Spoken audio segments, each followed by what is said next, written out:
Mantra 3.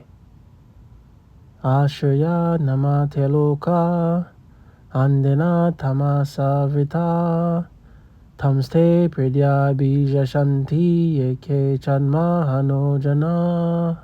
Translation. The killer of the soul, whoever he may be, must enter into the planets known as the worlds of the faithless, full of darkness and ignorance. Purport.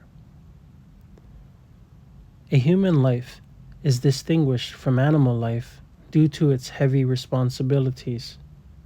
Those who are cognizant of these responsibilities and who work in that spirit are called asuras, godly persons, and those who are neglectful of these responsibilities or who have no information of them are called asuras, demons. These two types of human beings are found all over the universe. In the Rig Veda, it is stated that the Suras always aim at the lotus feet of the Supreme Lord Vishnu and act accordingly. Their ways are as illuminated as the path of the sun. Intelligent human beings must always remember that this particular bodily form is obtained after an evolution of many millions of years and after long transmigration. This material world is sometimes compared to an ocean, and this human body is compared to a solid boat designed especially to cross this ocean. The Vedic scriptures and the acharyas or saintly teachers are compared to expert boatmen, and the facilities of the human body are compared to favorable breezes which help the boat ply smoothly to its desired destination. If, with all these facilities, a person does not fully utilize his life for self-realization, he must be considered Atmaha, a killer of the soul. Sri Isopanisad gives warning in clear terms that the killer of the soul is destined to enter into the darkest region of ignorance to suffer perpetually. There are swine, dogs, camels, asses, etc., whose economic necessities are just as important as ours. But the economic problems of these animals are only solved under nasty and unpleasant conditions. The human being is given all facilities for a comfortable life by the laws of nature, because the human form of life is more important and valuable than animal life. Why does man have a better life than the swine and other animals? Why is he a highly placed servant given all facilities rather than an ordinary clerk? The answer is that a highly placed officer has to discharge duties of a higher nature. A human being has higher duties to perform than animals, who are always engaged in simply feeding their hungry stomachs. Yet modern soul-killing civilization has only increased the problems of a hungry stomach.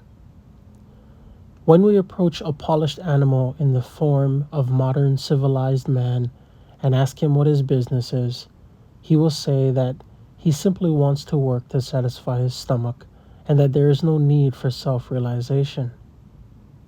The laws of nature are so cruel, however, that despite his eagerness to work hard for his stomach, he is always threatened by the question of unemployment. We are given this human form of life not to work hard like asses and swine, but to attain the highest perfection of life.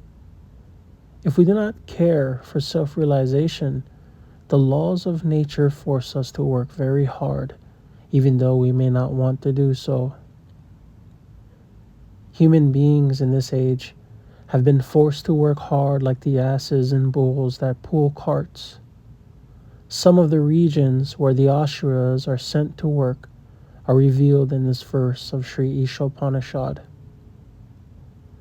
If a man fails to discharge his duties as a human being, he is forced to transmigrate to the Asura planets and take birth in degraded species of life, to work hard in ignorance and darkness. In Bhagavad Gita, it is stated that a man who enters upon the path of self-realization but does not complete the process, despite having sincerely tried for it, is given a chance to appear in a family of Suchi or Shrimat. The word Suchi indicates a spiritually advanced Brahmana, and Shrimat indicates a Vaishya, a member of the mercantile community. This indicates that the person who fails to realize his relation with God is given a better chance to cultivate self-realization due to his sincere efforts in his previous lives. If even a fallen candidate is given a chance to take birth in a respectable and noble family, one can hardly imagine the status of one who has achieved success. By simply attempting to realize God, one is guaranteed birth in a wealthy or aristocratic family. However, one who does not even make an attempt, who wants to be covered by illusion, who is too materialistic and attached to material enjoyment, must enter into the darkest regions of hell, as confirmed in all Vedic literatures. Such materialistic asuras sometimes make a show of religion, but their ultimate aim is material prosperity. Bhagavad Gita rebukes such men, for they are considered great only on the strength of deception and are empowered by the votes of the ignorant and by their own material wealth. Such asuras, devoid of self-realization and knowledge of Ishavasya, the Lord, are certain to enter into the darkest regions. The conclusion is that as human beings, we are not meant for simply solving economic problems on a tottering platform, but for solving all the problems of the material life into which we have been placed by the laws of nature.